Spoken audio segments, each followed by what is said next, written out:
Hello and welcome back to my channel. If you're new here, hi, my name is Haley and you're watching Between the Pages. I am a glutton for punishment and I am starting another themed TBR video. If you watched my unboxing of City of Gods and Monsters, you'll know that your girl is a little burnt out on reading massive fantasy books, because I have read these two, Broken by Daylight and Frozen by Stardust, within a month or so of each other, so I'm a little burnt out on books that are over 500 pages. So I thought maybe we would read books that are under 400 pages, just to kind of get a little break from reading massive fantasy books, because like I said, your girl's tired. So I picked 10. I don't know how many I'll read. I'm kind of going to do this like over a month or so. It is the day before Memorial Day, so the Sunday before Memorial Day, and I have stuff to work on for Tremendicon, so I probably won't start this until after the convention and everything, kind of give myself a break and a week to work on things for market. So these are the 10 books that I'm going to be reading, and then we're also going to use a spinner to introduce a more random element to this reading project. So the first one I have is True Love Cowboy by Jennifer Ryan. This is one that I picked up in Arkansas at Once Upon a Time Books the last time we went. You know, I like my cowboy romance, so of course I had to pick this one. And then continuing with the theme of cowboy romance, I also picked Flawless by Elsie Silver. I have only read Wild Card, which is the purple one up there. I think this is part of the Chestnut Springs, and that's, I don't remember which, Rose Hill. This is part of Chestnut Springs, and I know that this is a lot of people's favorite book. I'm hoping I really love it because they're coming out with special editions of like the first 3 of this series, so I'm really hoping I love this, because I'm definitely going to pick up the special edition if I end up loving this. And then we have The Darkest Part of the Forest by Holly Black. This is set in the same universe as the Folk of the Air trilogy. I do already know a little bit about this. I've read halfway through it. I'm going to start over, obviously, but this is about Severin, the Elder King's son, so that's not going to be a reveal for me, but yeah, I soft DNF'd it, and now I kind of want to get back into Folk of the Air, because there is going to be a series of short stories that I think are being published in October or November. I don't remember. But yeah, I feel like it's probably time to finally finish and read this. And then to kind of break up the fantasy, because I'm going to be reading a lot of fantasy in this, and that is Me by Elton John. This is his autobiography. I don't know quite what it covers, but Rocket Man is one of my favorite musical biopics, so I am excited to read this one finally. I did also get it for Christmas last year, so I'm happy that some of these, well, actually, a couple of these I got for Christmas, so I'm happy to get them off my TBR. And the next 6 are backlist Owlcrate books, so we're going to get that percentage even further down, which you'll see the ending percentage when I post my episode 6 of Owlcrate TBR Veterans. May or may not already be up. I never know the order I'm going to post my videos, so you'll find out the ending percentage in that video and my wrap-up video. But we have Where the Library Hides by Isabel Abanez. This is the sequel to What the River Knows, which I loved. Loved that ending. So, of course, I had to order the matching Owlcrate sequel, because I have to know what happens in this series. I have to know what's next. Then we have like a newer release, and that is The Gravewood by Kelly Andrew. I have a complicated relationship with Kelly Andrew. Please go watch either my unboxing of this or my reviews of The Whispering Dark and Your Blood, My Bones to know a bit more of my thoughts on this author. But this is vampires, so I don't really know how you can mess it up. Maybe she'll make me eat my words, and because I love her concept, sometimes they're not executed the best. So we'll see how this one goes. And then we have The Beasts We Bury by D.L. Taylor. I do know that they just did the matching sequel to this, so I'm kind of hoping that like if I read it and really love it, I'll be able to order that matching sequel, and then they'll look really pretty together on my shelf. But who knows? This one, I don't really know much about it.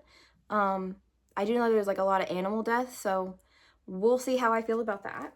And then we have Immortal Longings by Chloe Gong. This is the very first Alcrate adult fantasy that they ever did. And that was like 2 years ago, I think. Because it came out like in July or August, I believe, but I still haven't read it. I have a complicated relationship with Chloe Gong because I read the first in the Violent Delights series, and I kind of liked it, but like the longer I sat with it, I was like, yeah, it really wasn't that good. So I don't know.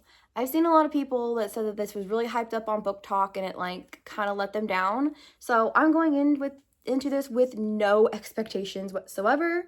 So maybe it'll surprise me. Who knows? And then we have At the End of the River Styx by Michelle Kulwicki. All I know is that people say don't pick this unless you're ready for like an exploration of grief, which I feel like I already did that. I'm reading the Sins on Their Bones because that was full of grief and like working through grief and everything.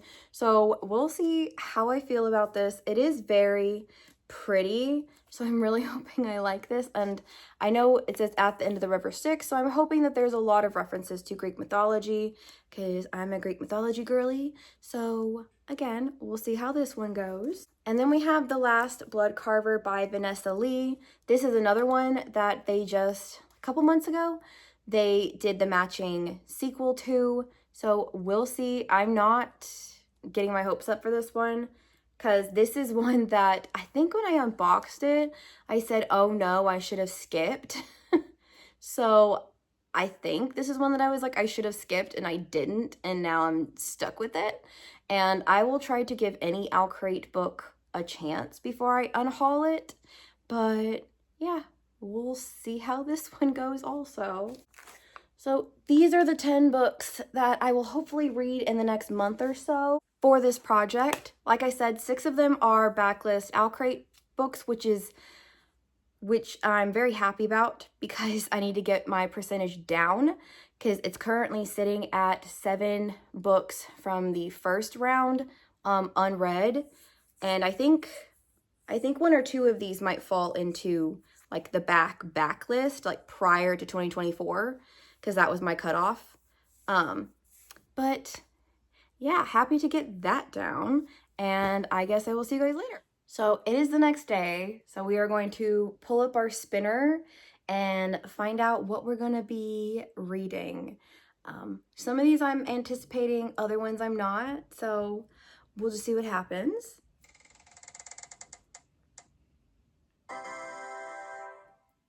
Me by Elton John. Okay, that's a pretty good choice that I'm pretty sure I'll like that one. So I'm going to grab that and start reading. Like most of my other reading vlogs, I will let you know my thoughts when I'm halfway through.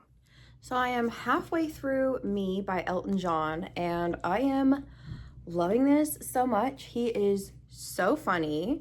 There's some very ridiculous situations that he got himself into that kind of seem like they would be on par with like what you see in the Rocket Man movie. But yeah, I'm really loving this. It kind of baffles me like how many people he came into contact with like in the 60s and the 70s and the early 80s. Like he's mentioning like all of these huge bands and like really famous singers from like that era of like music and rock and roll, and like you wouldn't really think that they all knew each other. I mean, yeah, they all lived in LA, but they didn't really have like the same sound or anything. Like none of their music sounded anything alike. And apparently Elton John had a one-sided beef with David Bowie because David Bowie did not like Elton John for whatever reason. Elton John was like, I don't know why, but Bowie didn't like me. I never did anything to him, never said anything to him, but he doesn't like me for some reason. So I thought that was really funny. But yeah, I'm just really enjoying this. It is narrated by Taron Egerton, who plays Elton John in Rocket Man, the movie, so I thought that was a really cool connection. And Elton John also reads like the prelude, prologue, whatever you want to call it, in the beginning of the book.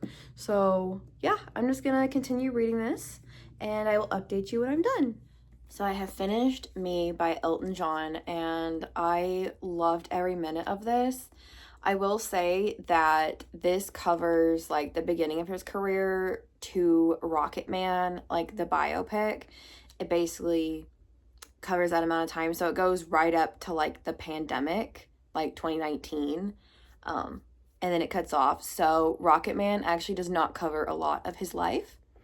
It really only covers the rise of his career to about the 90s when he got sober. So Rocket Man is actually only like half of Elton John's life. I would love to see them do like a sequel to Rocket Man, or like a part 2, or maybe even call it Me by Elton John, just so we can get the rest of his life. There is like a little thing like after the credits that basically says like he met his husband in this year and they got married and this is when they had their children and everything. So I really like it. I would definitely recommend it if you love Rocket Man, or if you just like music, memoirs in general. So that means we get to pick our second book. Okay, so we're gonna spin.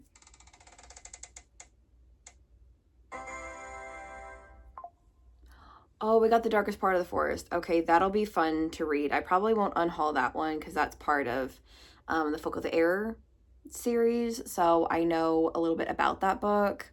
Like I said in the intro, I have read halfway through it and then I stopped, but do I remember anything that happened?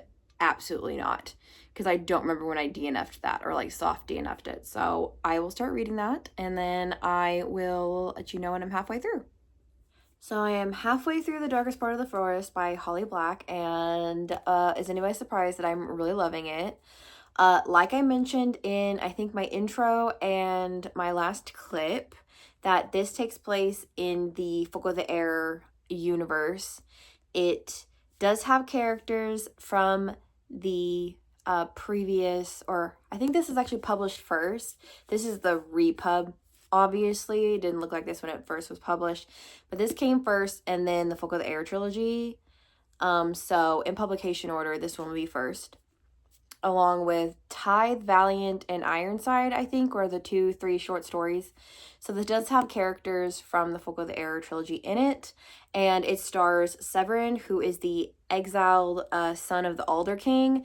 We do like briefly meet him in the Folk of the Air trilogy.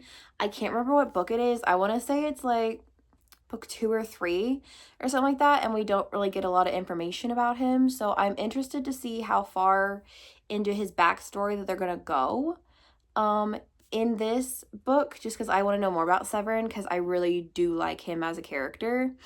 He is like kind of not like weird, but like obviously he's a fairy, so he's gonna act like he's not human. But I like that. I remember when I first started reading this, before I soft DNF'd, I thought that it was gonna have like Maddox or something, Jude's like stepfather, who, you know, murdered her parents. I thought it was gonna be about him, but it's about Severin, which is fine. And then there's a little reference to stabbing boys, and I was like, why do I feel like that was a reference to Jude? I mean, I don't think Jude existed at this point in the timeline of the book and everything, because this Severin is like a very young Severin, and I feel like the Severin that we meet in the Folk of the Air trilogy is a lot older. So I'm not sure where it falls in the timeline. But yeah, I feel like the stabbing boys should have been a hint towards Jude, who came later. And on that note, I feel like Jude and Hazel would definitely be friends, because they both want to be like knights and they want to like kill bad fairies and everything. So I feel like her and Jude would probably get along. And then also, so you have Jack and Hazel, who's like kind of a thing. Jack is a changeling that was obviously left behind in this village of Fairfold, or town, city, whatever you want to call it. And she kind of has a thing for Jack, but then she also has a thing for Severin. But then Ben, Jack's best friend, also has a thing for Severin. So I'm like, okay, who are the love interests here? Like, is it Jack and Severin? Or no, is it Ben and Severin and then Jack and Hazel? Because she did bargain away 7 years of her life. And so, like I said, it's been a while since I've read Folk of the Air. Like, we're talking like 2 or 3 years at this point. So I can't remember if they pop up in the Folk of the Air trilogy. It'd be really fun to reread that now, having, kind of sort of read this book, but we'll see. That's kind of my thoughts right now. It is my goal to either finish or almost finish this book because it's only 324 pages, at least the edition that I'm reading. And I think I have 3 hours left on the audiobook, or a little under 3 hours. So I should be able to finish it tonight. I'm really hoping, because that would just make my day to be able to finish, because I finished Elton John this morning. And then I started reading this one right after. So we'll see what the afternoon holds. So I have finished The Darkest Part of the Forest by Holly Black, and I really loved it.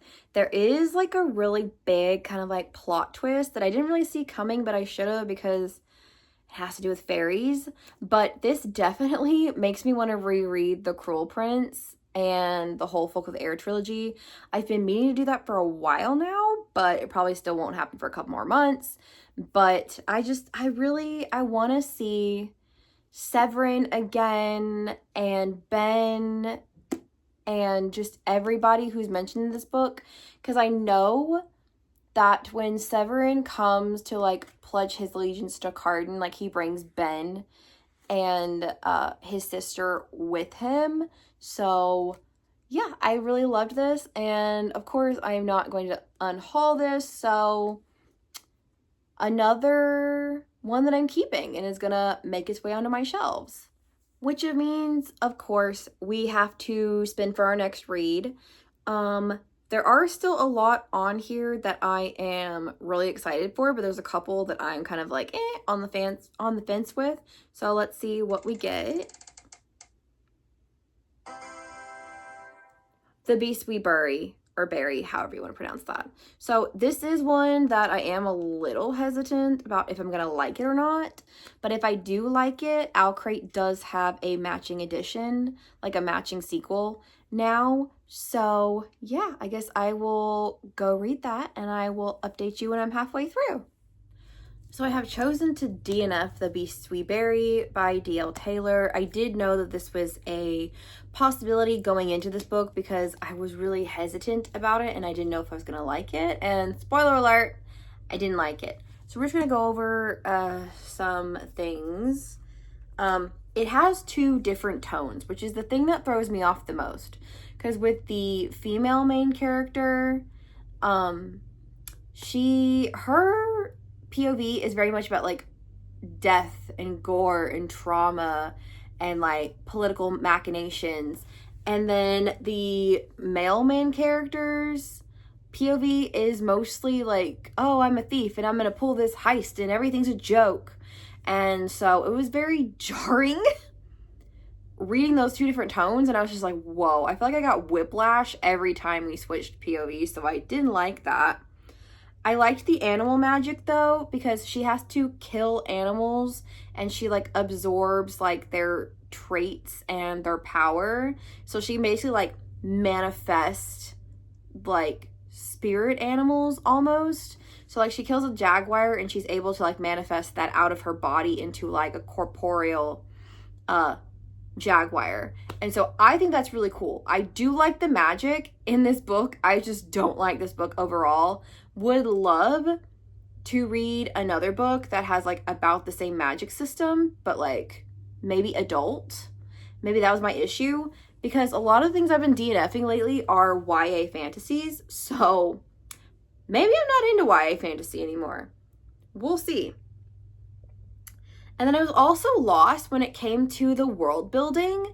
It felt like you had been dropped in the middle of a second book, but like you never read the first book. that's just how the magic and the world and everything, I was like, they have like 8 different realms and they all have different rulers, and I don't know who rules what or where it is in conjunction with the other realm. And I'm just like, I don't like this. It's very confusing. I don't understand. I'm not asking for like an info dump. Like, I hate info dumps or like question and answer. I hate those. But I'm just like, I got like 150 pages in and I still don't understand the map of this world and the politics of this world. 150 pages in, and it's a 350 page book. So I don't know if that's explained in the second book or what, but I was like, I don't understand this world at all. And then also, the main male character ends up lying to the female main character, and I was like, this lie is gonna royally backfire later, and I'm just not interested in seeing that happen, because I don't like the miscommunication trope or the lie by omission trope. It pisses me off every single time I read it. So I knew, I was like, this is gonna backfire royally, and I don't want to be around to watch it backfire. So I just stopped. And then also, again, I read about like 150, 160 pages, and I still don't know what the plot is. I don't know where we're going.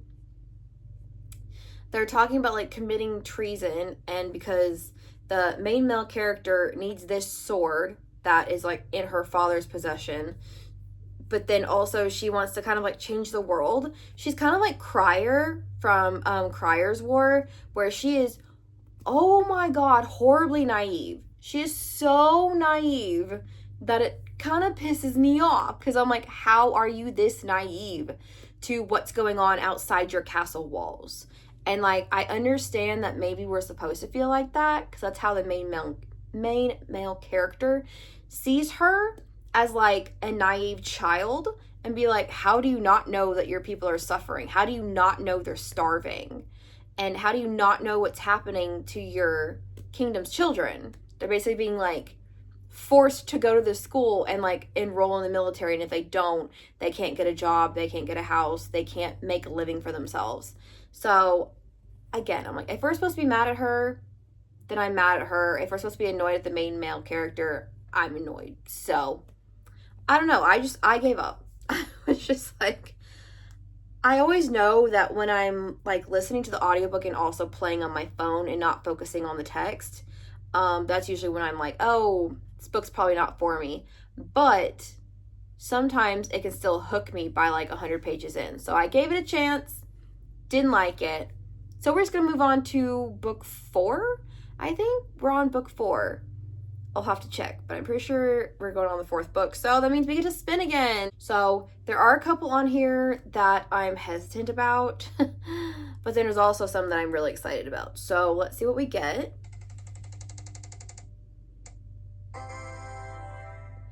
Oh, it's Immortal Longings. Another one that I'm hesitant about. This was the very first Owlcrate like adult fantasy pick they ever had. So we'll see how it goes. I think it's by Chloe Gong, if I remember correctly. And I've only read her Violent Delights. I think that's what it's called. Violent Ends, Violent Delights, something like that. It was her YA historical fantasy. That was set in like 1920 Shanghai, I think, and was like a retelling of Romeo and Juliet. I think this one is a retelling of Cleopatra and Antony, I think. I'm pretty sure. It's been a while since I've read the synopsis of it, but I'm pretty sure it's a retelling of Mark Antony and Cleopatra. So we'll see how this goes. So yeah, I will update you when I'm halfway through. So I am halfway through Immortal Longings, and I'm actually really loving it. I know, I'm so surprised. I didn't think I was gonna like this because like I said, I have read Our Violent Ends, Violent Delights, These Violent Delights, whatever the first book in that duology is called. And like, I thought it was okay, but like, I didn't buy the romance in that. I didn't buy the fact that they were both, you know, heirs to like a mafia type gang. I didn't buy it at all, but I love this so much. So I did not realize that it was sci-fi. I had kind of forgotten. And like, if you've been here long enough, you know that sci-fi is very hit or miss for me. but I do like this because it has to do with like people jumping bodies, which I was watching a little bit of Reads with Rachel's review of this book. I only watched maybe like 20 minutes of it because I didn't want to like spoil myself for the ending or anything, but she did say it is a lot like Altered Carbon, and it is a lot like Altered Carbon. So if I had known that going in, I probably would have been like, oh, I'll probably like this because I love Altered Carbon on Netflix. One of my favorite TV shows. It also is like the grown-up Hunger Games because they're put in this competition and they have to like basically kill each other to the death, or like battle to the death or whatever. And so I was like, oh, well, I like the Hunger Games. So again, if I had remembered that, probably would have gone in with a more positive outlook. It is supposed to be a retelling of Antony and Cleopatra by Shakespeare. I know nothing about that play. I did watch a little bit of like a overview of it, and it doesn't seem like this is a retelling of it at all.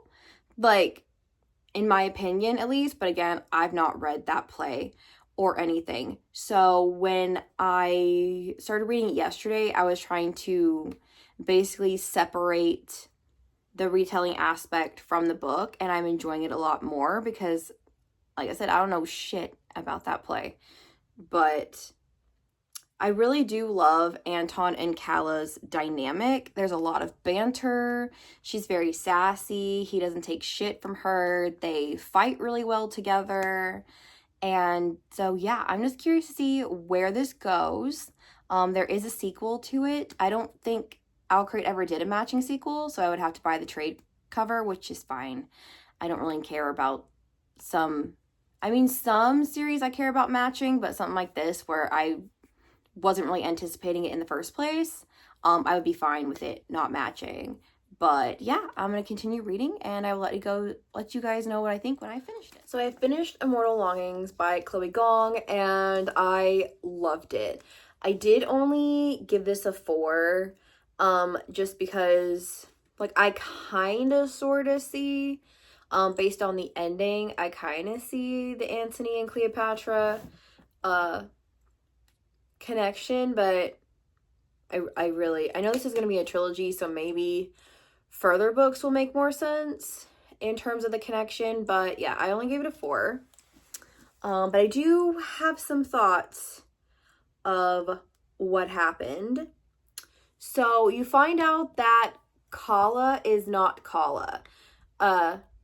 She is a village girl who the real Princess Kala met when she was 8 years old, and she jumped into Princess Kala's body, and she's been inhabiting it for like the last 20 years or so, like 15, 20, somewhere around there. I can't remember if it's specifically mentioned how long she's been in that body, but I was like, what? I don't understand how Anton made the connection, because I didn't make the connection.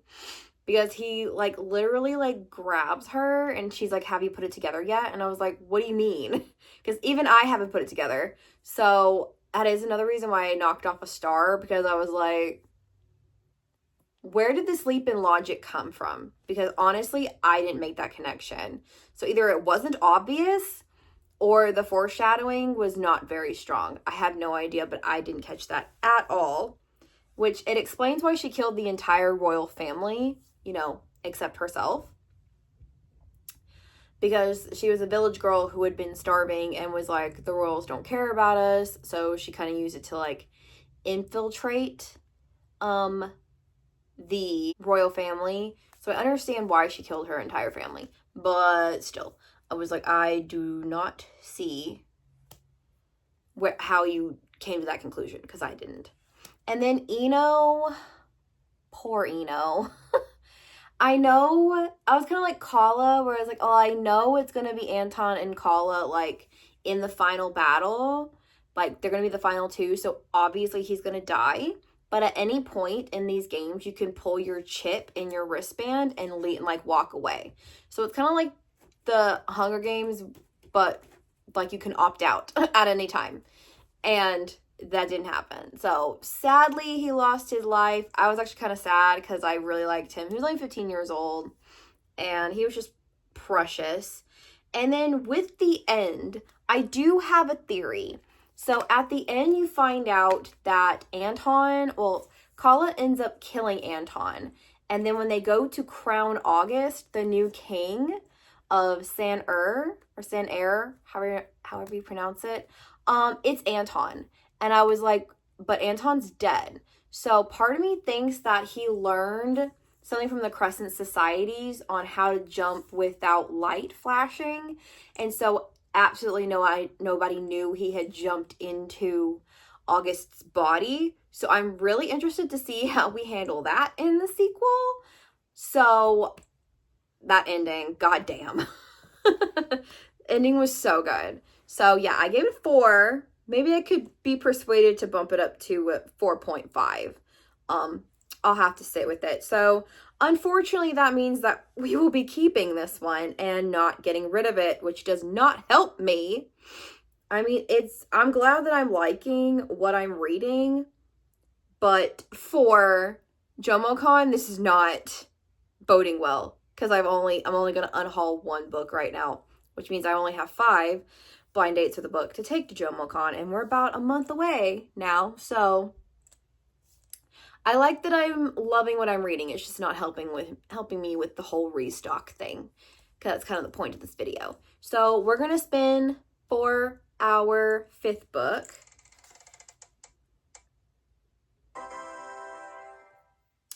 Oh, we got True Love Cowboy. Yay. That means I get to read a cowboy romance, and you know I love those. Sometimes those can go either way. I will either keep them or get rid of them based on like how it pans out. But I am happy that I'm getting a cowboy romance, contemporary romance, giving me a little break from all of the fantasy we've been reading. So yeah, I'm probably not going to start that tonight. I'll probably start that tomorrow or the night after. I have to go edit my Outcrate TBR Veterans episode 5, so I can hopefully get that posted either tomorrow or the day after. Obviously, you're not going to see this vlog until like July or August, but yeah, I don't know what I'm going to do for the rest of the night. So I am halfway through True Love Cowboy. I am liking it so far.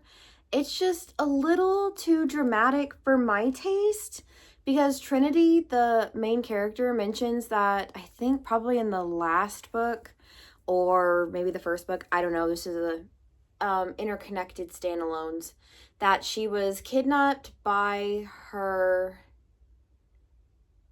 sister-in-law, soon-to-be sister-in-law's ex-boyfriend, and he like kidnapped her and threatened to kill her and like sliced her face up, and so she's dealing with the PTSD of that.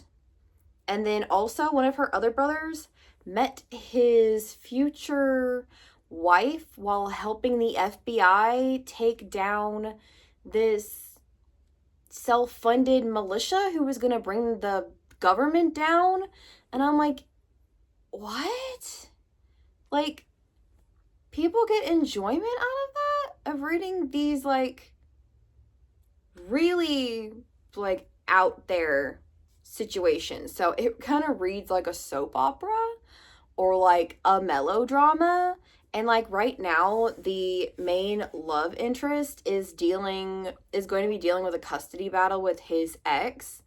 And I'm like, I'm going to continue reading it because I really do want to see the little girl, like, be taken care of, and, the ex being dealt with and custody being taken from her, because she's a horrible mother. And so I want to see that happen, but I don't see myself ever coming back to this. Unfortunately, this is too small to like make into, like, it's the size of my head. It's too small to make into a blind date with books, so I'll probably just end up in a little free library, or I'll end up taking it to Bookmarks and selling it. But yeah, I'm going to continue reading. I'm enjoying the experience of reading it. It's just a little too melodramatic for my taste. So I will let you know what I think of it when I finished. So I have finished True Love Cowboy by Jennifer Ryan, and the second half of this book is really where it started to go downhill for me. And it's mainly because, like I said in my previous update, it kind of descends into melodrama, and like it started to really annoy me. So like it has a not, I mean, like kind of miscommunication trope because she thinks that the love interest is trying to buy her grocery store type thing. They make like prepackaged meals that you can like take home and bake or take home and eat, things like that. So like she did not, like, she wouldn't listen to him. She's like, no, you want to buy my business isn't for sale. And he's like, no, all I did was write up a business proposal. Like, I never said anything about buying your business. And she will not listen to him. And then they're gonna talk about it, and she has to go and get Emmy, his daughter, from her mom's house because the Emmy is not answering John's calls. John is the dad, the cowboy in this situation. And so she goes, and the mom is passed out drunk and high on the couch. She's like, hell no, you're not taking my daughter. Breaks a beer bottle over her head and stuffs her in a closet. So it like just descends into madness from there, and I have like 100 pages left. So I'm like, okay, so we've already had like the dramatic climax, and there's 100 pages left. But then you also find out that Nathan, who runs one of her stores, contaminated like salad kits with lettuce that had E. coli, because he wants to run her business into the ground. So his daddy, who owns this other food industry, like grocery store chain, and like basically put them, like buy them out because their reputation is ruined and they have no money. So I was like, okay, so there's two like really melodramatic things. And then also, this is called True Love Cowboy. This man does not do any ranching. Like, he's there to like get a ranch started. But at this point in the book, like even where I left off, like his ranch is not a working ranch. Like you never once see this man work with animals, go and do ranching things. So that just further annoyed me. So I will not be keeping this. I'm probably just going to put this in either a little free library or sell it at Bookmarks. I haven't decided yet. So these are the 5 books that we read in this part. Yes, you heard me right. This is only part 1 because I realized that this video idea is taking a little bit too long and I don't want to drag it out. So this is part 1. There is going to be a part 2 with the rest of the books that I have not gotten to, and there might be a part 3, kind of just depends. But yeah, that was the end of this one, and I guess I will see you guys later. Bye!